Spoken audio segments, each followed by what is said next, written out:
Ya, silakan Pak Rizal. Pak Rizal di tengah. Nah, biar sama. Ya, Assalamualaikum warahmatullahi wabarakatuh. Waalaikumsalam warahmatullahi wabarakatuh. Jadi kami ya sebagai terlapor bertiga hadir ya untuk memenuhi panggilan Polda Metro Jaya ini. Saya kira walaupun bagaimana kita orang yang sangat menghormati hukum.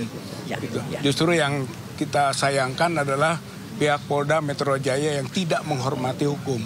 Gitu. Justru sebaliknya, lebih bernuansa pada kepentingan politik dengan memperalat hukum. Sehingga menjadi mekanismenya tidak sesuai dengan aturan-aturan hukum. Seperti yang tadi disampaikan oleh Pak Hozinuddin. Ya, bahwa banyak sekali hal-hal yang janggal. Mulai dari soal awal pelaporan, sampai pada proses waktu klarifikasi, sampai kini penyidikan atau naiknya klarifikasi ke penyidikan pun itu sebenarnya bisa dipersoalkan secara hukum. Saya kira ini menjadi tabungan tentu bagi para kuasa hukum untuk terus mempermasalahkan aspek-aspek hukum ini. Kemudian dengan menggabungkan laporan-laporan yang ada di beberapa Polres kepada laporannya Joko Widodo di Polda Metro Jaya ini, sebenarnya ada satu titik temu yang harus menjadi persoalan serius kita, yaitu ijazah Joko Widodo yang diduga palsu. Oleh karena itu dalam beberapa momen kita sampaikan seharusnya awalnya yang harus mengumumkan keberadaan ijazah itu adalah Joko Widodo, tapi karena sudah disita oleh pihak Polda Metro Jaya, maka pihak Polda Metro Jaya harus mengumumkan kepada rakyat, kepada masyarakat, kepada publik, ini loh, gitu kan, ijazah yang dipertanyakan itu. Tapi sampai sekarang tidak muncul juga pengumuman itu. Oleh karena itu, maka sudah selayaknya nanti pada proses pemeriksaan kita sebagai pelapor, maka pihak Polda atau penyidik menunjukkan kepada kami semua ini buktinya gitu kan tentang ijazah itu. Dengan begitu kita bisa memberi jawaban-jawaban, kesaksian-kesaksian, pandangan-pandangan yang sesuai dengan kapasitas kami sebagai pelapor, sesuai dengan terlapor, sesuai dengan apa yang dipertanyakan. Tapi jika nantinya memang tidak bisa ditunjukkan, itu persoalan lain. Gitu yang menjadi nanti pertimbangan kami juga. Ya. Itu poin berkaitan ijazah itu harus ditunjukkan. Kalau tidak, masa disembunyikan terus-menerus.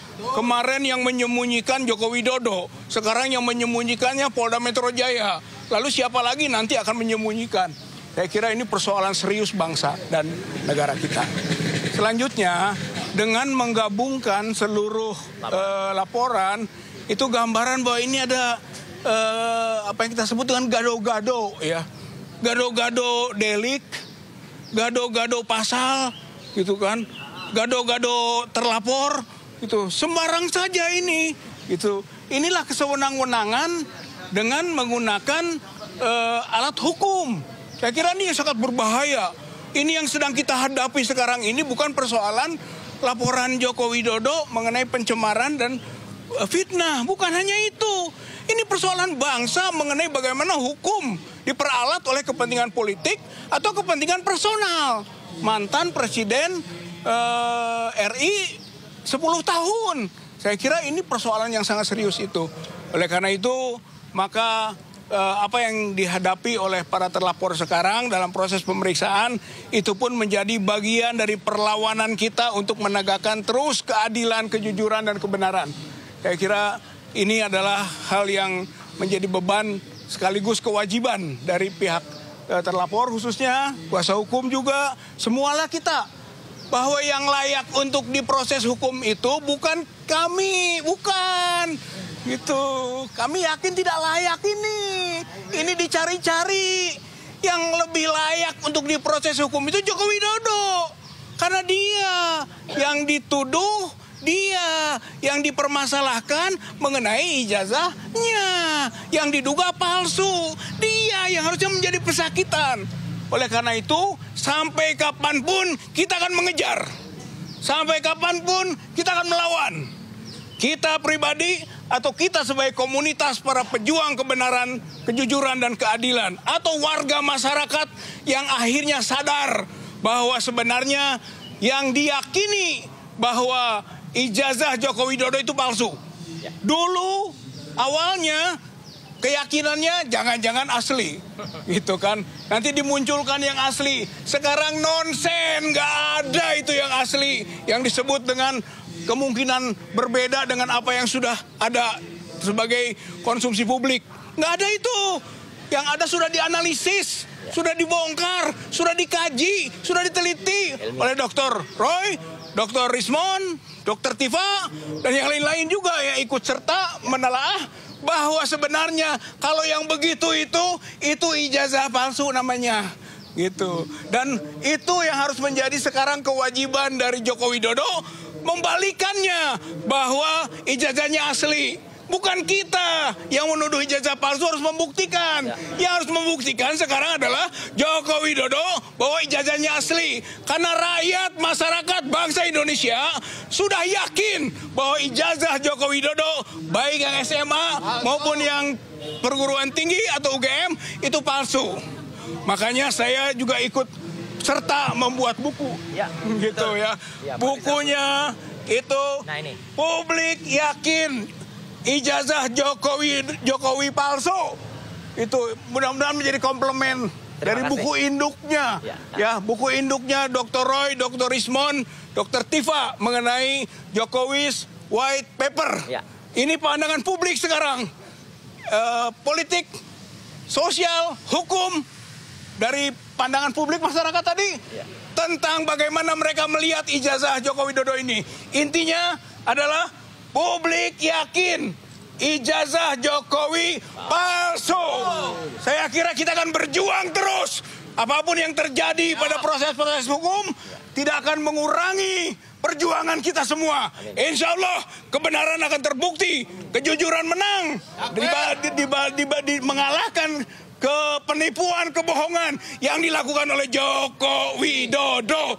Saya kira ini yang menjadi penting. Mudah-mudahan sekarang adalah fase menuju cepat terkuaknya ijazah palsu Joko Widodo. Terima kasih. Assalamualaikum warahmatullahi wabarakatuh.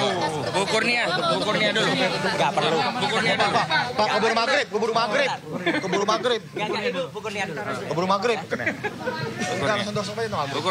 Bismillahirrahmanirrahim. Assalamualaikum warahmatullahi wabarakatuh.